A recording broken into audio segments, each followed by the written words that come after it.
Building our homestead and living our lives at the same time is a more delicate dance than we could have ever imagined.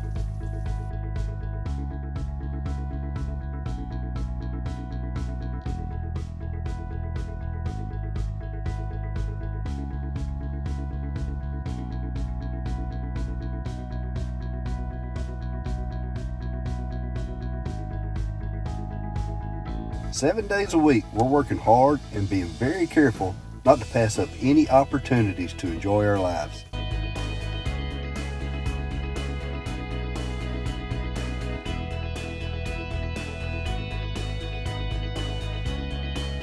A wise person once said, "Live today like no one else, so that tomorrow you can live like no one else."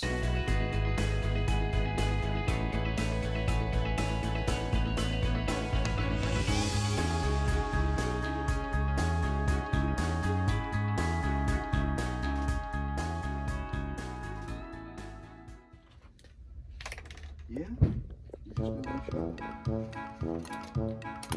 Okay, I think that's good. That's enough. Thank you.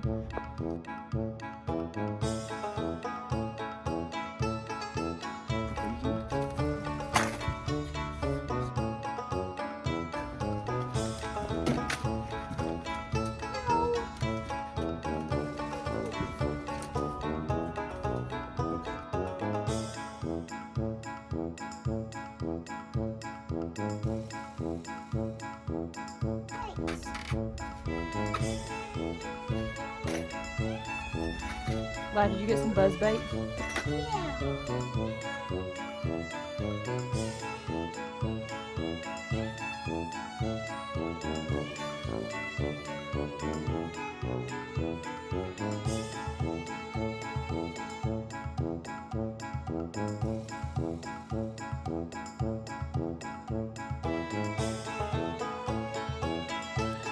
What you got? You got a bass? Yeah.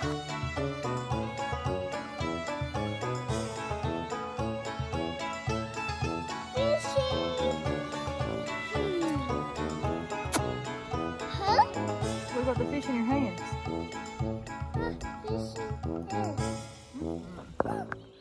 Huh? Sound. What was that sound? What's its name? Name. What's its name? What do you call your fishy? Guy fishy. You call it fishy? Yeah. Oh, okay. No. Ready? 1, 2, 3.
Count it off.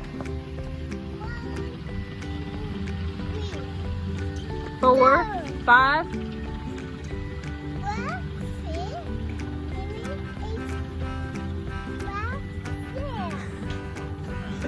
Go, girl.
They smell good? Yeah. What color is that? Yellow. Good job. Ow. Whenever it comes to rings, the first thing that usually comes to people's minds are class rings or engagement rings. I bet that most of you did not think about a men's classic wedding ring. That plain style has been passed down through centuries, and it's not something that usually stands out in our minds. Well, Gentle Bands is changing the name of the game for men's rings. From ancient meteorites to dinosaur fossils, they've stopped at nothing to find a ring that expresses you as a person. If you notice, you always see me and Lydia with our rubber wedding bands on. But sometimes we do like to wear our nicer wedding rings. I knew whenever I picked out Lydia's wedding ring that she would love the rose gold. And that's the reason that I picked the Striker for myself. The Striker is a Damascus steel and rose men's ring. I really like the look of the Damascus because it's rugged and sleek all at the same time. And it has that touch of rose so I can match Lydia. With impeccable craftsmanship, sustainably harvested materials, and family-owned workshops, Gentle Bands has created a product that allows you to customize your rings as one for people to remember. The packaging sits high on the pole as well with a sleek look. Right now they're offering free engraving. And you can use our code CajunCountry25 for an exclusive 25% discount. So click the link in the description and find out what ring is best for you. Thank you Gentle Bands for sponsoring this video.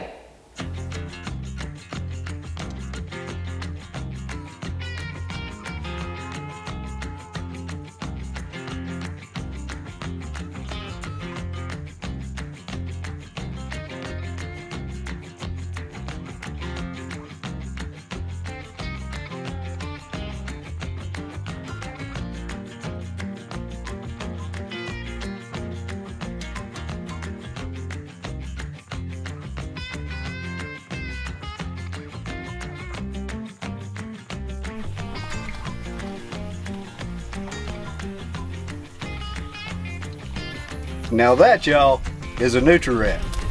I don't really know what to say. It's a nutri rat. An oversized rat? You hear it? Yeah.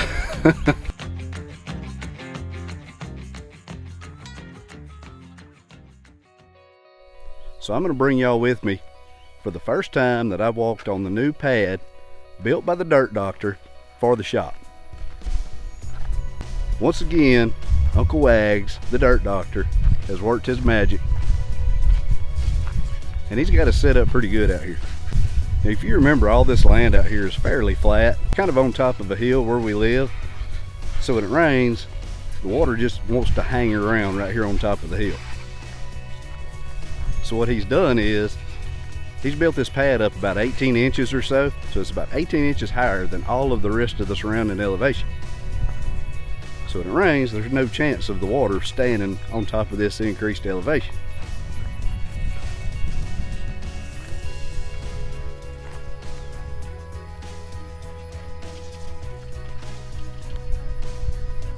So y'all check this out.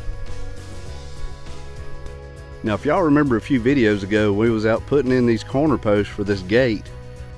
If you remember all the crawfish mounds, all this was really low between the house and this shop pad. So he hauled us in some topsoil and built up this area too. So now we're going to be able to walk from our front porch to the shop without ever having to be faced with any kind of mud issues or whatever. Here's the angle from about ground level, so you could really see how high this dirt pad actually is from the original grade. By the time we figured up everything, this shop ended up turning out to be 56 by 80. It's going to be a pretty good size area, but you know how it is. The shop's never big enough. If you had 100 by 100, in a few years you'd be wishing it was 100 by 200. So we're really going to make the best out of this. So even though he did get this really good and level with the dozer, it's still rough from the dozer tracks and all that kind of stuff, and we're eventually going to have to mow this. So me and Lydia is going to put together a dirt leveling hoodus that we can pull with the buggy to try to get this stuff as smooth as possible. Nobody wants to be mowing and hit a big dirt clod and dirt go flying everywhere, cover you and all that kind of good stuff. So we're going to really try to put the finishing touches on this. We're going to polish this pig to perfection. Y'all, I swear, if we stop for 5 seconds, she is washing something. Now we're about to use this thing to work in the dirt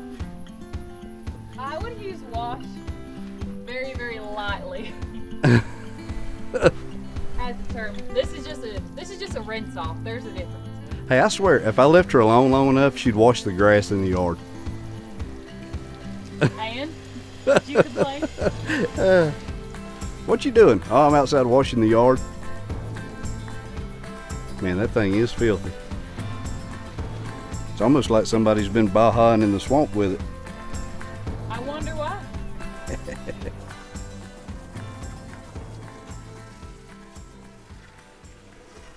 All right, look, y'all. I have a quick fishing story for you. This is totally unbelievable, and I do not expect you to believe this, but it 100%, 1000% actually happened. Now, living in South Louisiana, living where we live, I have fished my entire life, and this was the first time for me. So I've told my dad, I've told my mom, I've told my brothers, and I told them before I told this story, just like I'm telling you, I don't expect for you to believe it, but this is what happened. So me and Ladley go to the river bottom. We go to the slough. We're just getting out of the house a little while, taking her for a buggy ride. So I bring my rod and reel along. So she's playing with a couple little toys, and I take my rod and reel out, and I cast and I cast and I cast, and I don't get a bite. None, zero, nothing. Now the river has just gone down, so the mud back there in the swamp is just starting to get like dry, crusty on top. So no big deal, I'm used to that. So while I was casting, I ended up moving a little bit closer to the bank. So my left foot was kind of going downhill a little bit, but it was dry, I thought, right? And at this point in time, might I add, I have not gotten a bite, nothing. So I cast out there, and I just click it in gear. By the time I click the rod and reel in gear, I feel my left leg sliding out from under me. So I fall back with my rod and reel in my hand, on my side, and I feel that my rod and reel is hung up on something. So I'm sitting in the mud, really, really awkward, and my rod and reel's doing this, and I reel it in, and I had a little bass about that long on it. Totally caught that fish on accident. Didn't even know there was a fish biting. So anyway, I let the fish go, got up, gave myself a little quick wipe off, and I cast it about 100 more times in the same spot and did not get a bite. So the only fish that I even caught was by total accident, and I didn't even realize that I caught it. Absolutely no skill involved. So if you're ever wondering out there, hey, if I go fishing, I don't know anything about fishing, is there any hope for me to catch anything? I am living proof. You can catch a fish on accident. If you don't know anything of what you're doing, it's a possibility.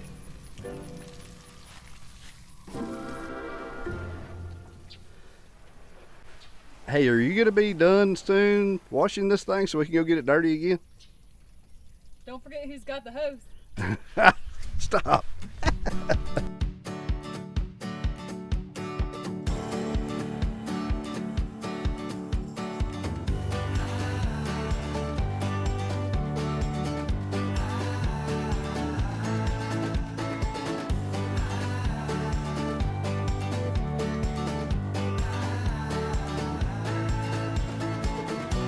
Right behind me is what we're going to be using for our dirt level in Hootis. We have the options of a lighter duty cattle panel, or we can go ahead and use this grading that's on here. We could probably use the cattle panel, but I think that with the grading we can get a better bang for our buck, so I think we're going to go ahead and go with that one. How's that sound? That works for me. Let's get it loaded up. This has been here so long that it's starting to grow into the tree, y'all. Even look at this one. That is crazy, crazy.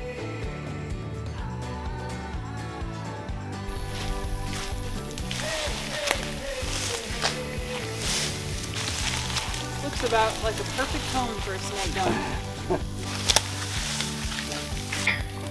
Oh, Lord.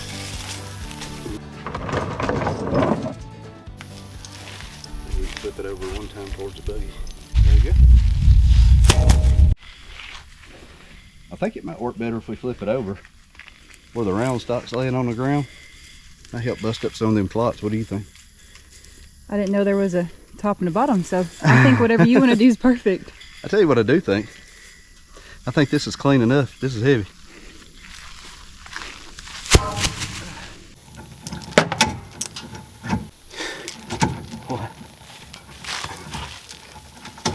Bonk me in the head. I ain't gonna get you.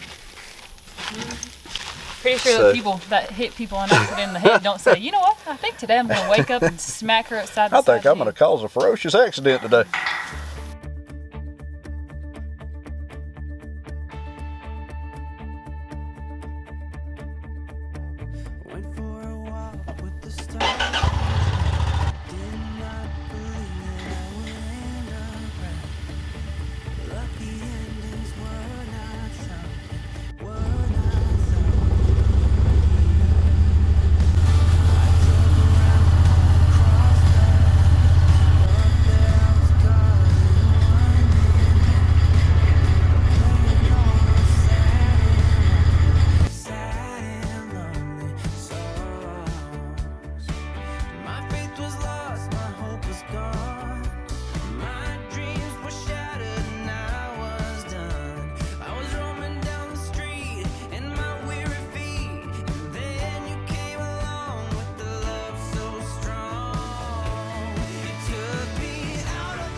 My motion sickness absolutely kicked in going round and around out there on that buggy. So I decided to go ahead and come in, and I'm going to make us some fresh tomato sandwiches with some tomatoes out of the garden and show y'all the best way to make the tomato sandwich.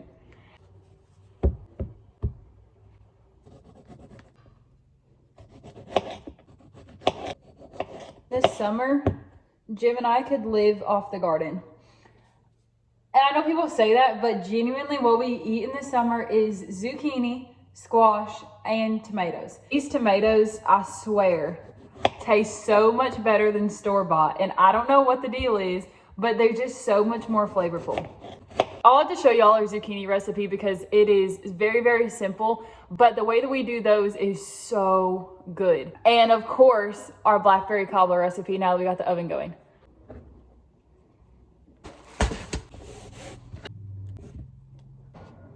Duke's always the best way to go.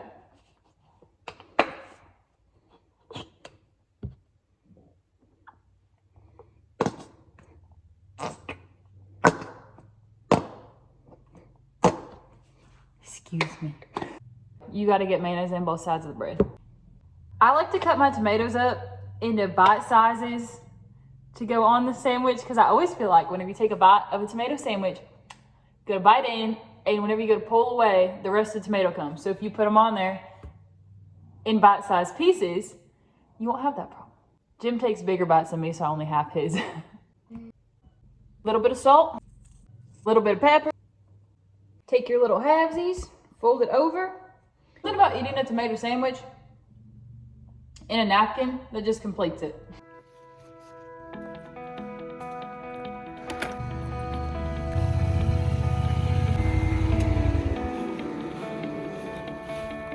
Oh, hey.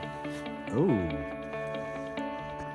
Mater sandwich. The thing that really makes it good, a good old mater sandwich on a hot summer day with a brisk breeze with dust flying in here.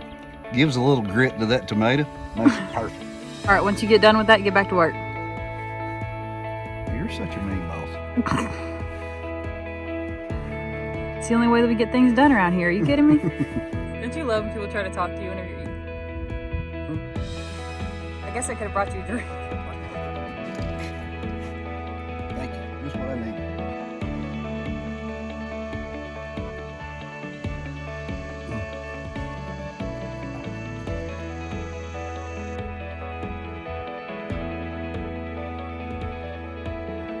I knew if I did that poor little old me thing out here in the hot sun long enough that she would jump out there and pick up those roots. I know I'm wrong. But at least Brooks is helping her, you know? So there is a plus.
Well, it looks like we got our dirt work done just in the nick of time. This little bit of rain is gonna do this dirt some good, Cajun family.